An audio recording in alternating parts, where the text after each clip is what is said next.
အားလုံးပဲမင်္ဂလာပါ Math Tutorials ကနေကြိုဆိုပါရစေဒီတစ်ခါကျွန်တော်တွေ့ရမယ့်ပုဒ်စာကတော့ multiplying and dividing positives and negatives ဖြစ်ပါတယ်ဆိုတော့ဒီနေ့တော့ကျွန်တော်အစားကိန်းတွေကိုကျွန်တော်လုပ်မှာဖြစ်ပါတယ်ဆိုတော့အားလုံးကတည်ပြီးသားဖြစ်ပါတယ်ဆိုတော့အရင်ဦးဆုံးပြီးခဲ့တဲ့အချိန်ကတင်ထားတဲ့အရာကိုပြန်ပြီးမှreview လုပ်ချင်တော့ဗောနော်ဆိုတော့ကျွန်တော်တို့ကအနှုတ်နဲ့အမြောက်เนาะနှုတ်နဲ့အမြောက်နှုတ်အမြောက်အပေါင်းဆိုရင်ကျွန်တော်ကအမြဲတမ်းအဖြေကအနှုတ်ရမယ်เนาะအပေါင်းနဲ့အမြောက်တဆိုရင်အပေါင်းရတယ်အနှုတ်နဲ့မြောက်တဆိုရင်အမြဲတမ်းအပေါင်းရတယ်ဟုတ်ပြီเนาะဆိုတော့အပေါင်းနဲ့အနှုတ်နဲ့မြောက်ရင်အနှုတ်အပေါင်းနဲ့အပေါင်းဆိုရင်အပေါင်းအနှုတ်နဲ့နှုတ်ဆိုရင်အပေါင်းရတယ်ဟုတ်ပြီเนาะဆိုတော့ဒီဟာလေးကို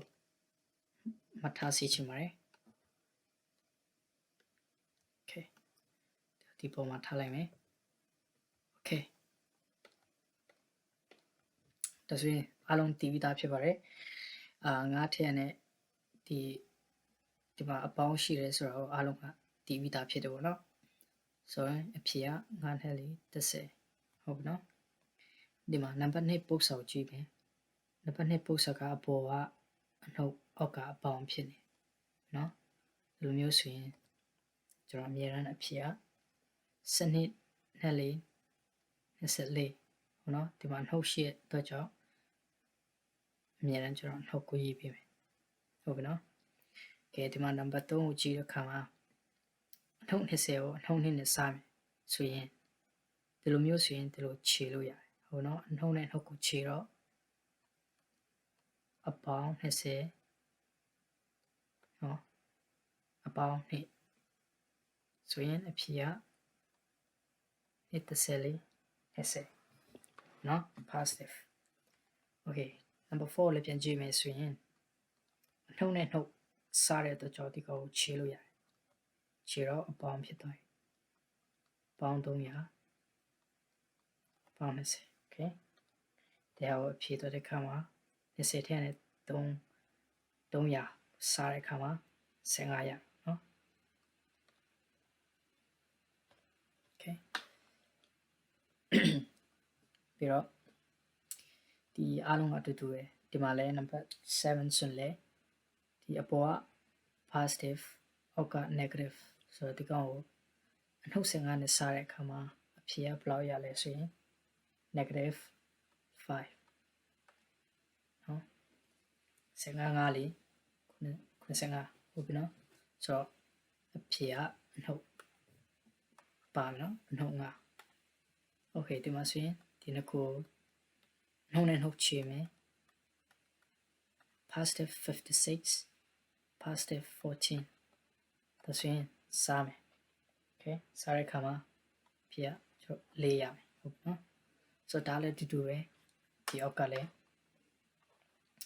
ဒီကောဘလို့ရေးလို့ရသေးလဲဆိုရင်စနစ်စား negative 3ဟုတ်နော်ဆိုတော့3လေးလေးစနစ်နှုတ်14နှုတ်လေးဟုတ်ပြီနော်ဆိုတော့ဒါအတူတူပဲဒီမှာလဲ negative 120 divided by negative 20 negative ချေမယ်ဆိုရင်120ကို2နဲ့20နဲ့စတော့အဖြေကကျွန်တော် positive 6ဖြေရပါတယ်ဒါဆိုရင်ကျွန်တော် product သွားမယ် product သွားတဲ့အခါမှာကျွန်တော်ပြထားရတာပေါ့နော်အနှုတ်နဲ့အပေါင်းနဲ့မြောက်ရင်အနှုတ်အပေါင်းနဲ့အပေါင်းမြောက်ရင်အပေါင်းအနှုတ်နဲ့အနှုတ်မြောက်ရင်အပေါင်းဟုတ်ပြီနော်ဒါဆိုရင်7နဲ့9နဲ့ကျွန်တော်မြောက်မယ် negative နဲ့ positive ကိုကျွန်တော် negative နဲ့ positive မြောက်တဲ့အခါမှာကျွန်တော်အဖြေက negative 99ကျွန်တော်ရပါတယ်ဖြစ်ပါတယ် okay နံပါတ်12ကိုတော့မဆွင်လဲကျွန်တော် negative 7နဲ့ negative 12เนาะနှုတ်နဲ့နှုတ်မြောက်တဲ့အခါမှာအဖြေက plus ရเนาะ plus ဆိုတော့7 times 12 84 positive 84ဟုတ်နော်ဒီမှာဆိုရင် negative 99ရတယ်ဆိုတော့ negative နဲ့ negative ဆိုရင် positive ရတယ်ဆိုတော့အဖြေက positive 88 okay 23 24ဆိုရင် negative နဲ့ positive ကိုမြောက်မယ်6လေးလေး24ဆိုတော့ဒီမှာ negative နဲ့ positive ဆိုရင်ပါလဲဆိုတော့အဖြေကအမြဲတမ်း negative ဟုတ်ပြီနော် okay ဒီမှာဆိုရင် up negative times negative is positive ဆိုတော့အဖြေကပါလဲ positive